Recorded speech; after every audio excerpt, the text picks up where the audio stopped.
باسم الآب والابن والروح القدس، إله واحد آمين. أهلا بيكم في قناة البطل الروماني.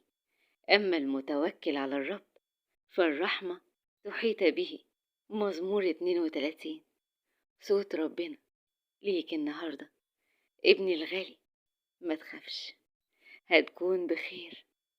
اطمن، ما تقلقش من شيء.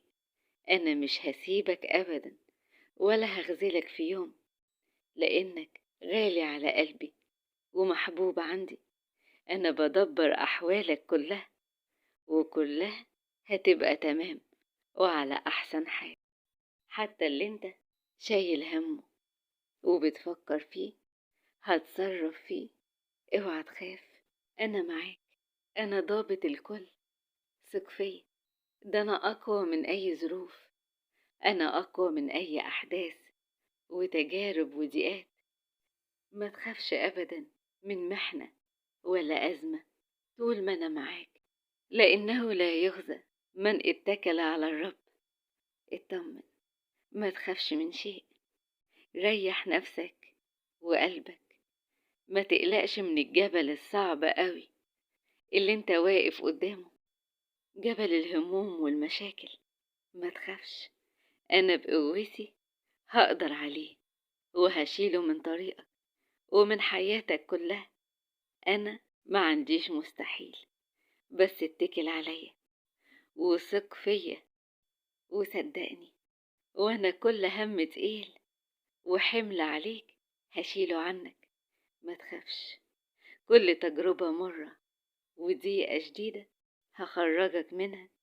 ده انا الهك القادر على كل شيء. انا ما عنديش مستحيل، انا ما عنديش صعب ولا لا يمكن. انا كل شيء معايا مستطاع، كل شيء معايا بيتحل وبيتحقق. حتى المشاكل اللي انت شايف بعينيك انها ملهاش اي حل، ما تخافش، هبعت ليك الحل اللي ابدا ما خطر على بالك.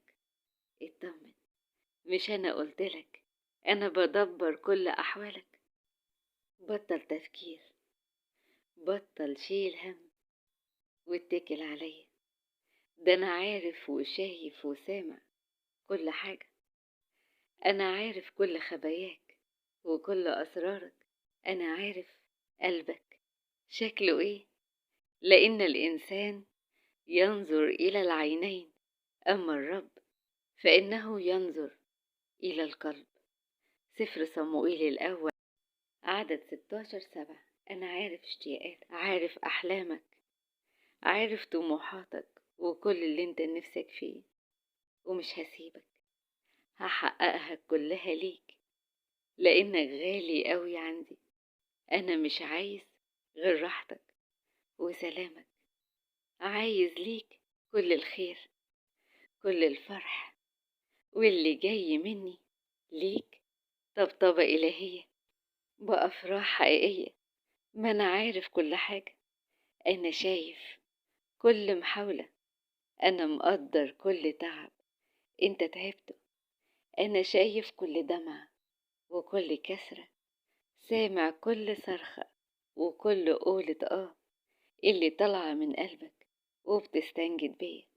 مش هسيبك، هريح قلبك واريح بالك، هفرحك بفرحة حقيقية وهطبطب على قلبك الجميل اللي أنا الوحيد اللي عارف اللي جواه، بأفراح كتير ما بتنتهيش، أفراح تنسيك كل وجع وحزن، أفراح تعويض عن كل شيء راح منك وعن كل خسارة انت خسرتها.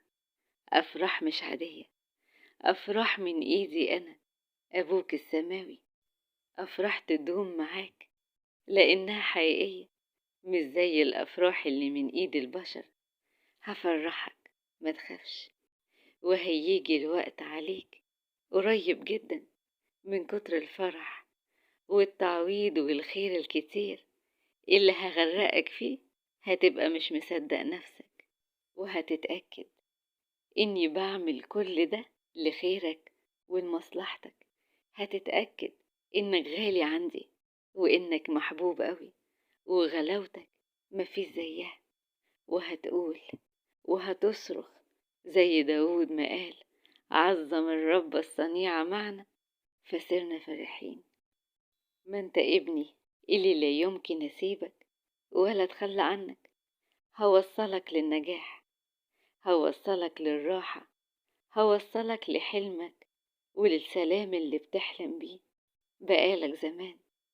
هوصلك للي انت عايزه زي ما وصلت يوسف زمان ونسيته كل اللي شافه في أيامه وسنينه من عمره. وهتقول زيه: الله قد أنساني كل أوجاعي. ما تخافش، أنا معاك، لا يمكن أتخلى عنك. أنا أبوك عالم الأمور، عالم بالأسرار وخبايا القلوب. ومش هسيبك، هفرح قلبك وهخفف عنك كل حمل وكل هم. هشفيك من كل ألم نفسي وجسدي. هفرحك فرحة بجد. بس ثق فيا واتكل عليا وسيب كل حياتك في ايديا. خليك واثق ومتأكد ان انا ايدي لا تخطئ، ومفيش زيي في حكمتي ولا تدابيري، ولا في زي قوتي وقدرتي عدت الحدود. اطمن لتدابيري ولترتيباتي. ما تخافش، معايا راحة وفرح وتغيير وتبديل لأوضاع كتير. اللي جاي نور، راح أبدد كل ظلمة. اللي جاي سلام، راح أمحي كل قلق وعدم استقرار. اللي جاي راحة وهدوء. ما تخافش، أنا أبوك ملك السلام. آمين. ربنا يفرح قلوبكم ويعطيكم سؤالكم ويملى حياتكم بالأفراح والبركة والتعويضات بشفاعة أم النور، أم إله القدرة، أمنا العذراء مريم اللي دايما بتدبر الأمور وتحب تفرح أولادها من غير حتى ما يطلبوا منها. وبشفاعة حبايبها الكتار من الشهداء ومن القديسين وكل جيوش السمائيين. وبشفاعة ماري جرجس سريع الندى اللي مش بيتأخر أبدا عن أي حد ينده عليه ولا يستنجد بيه ويقوله: انجدني يا ماري جرجس يا بطل. يجي أوام ماري جرجس وينجيه. قناة البطل الروماني.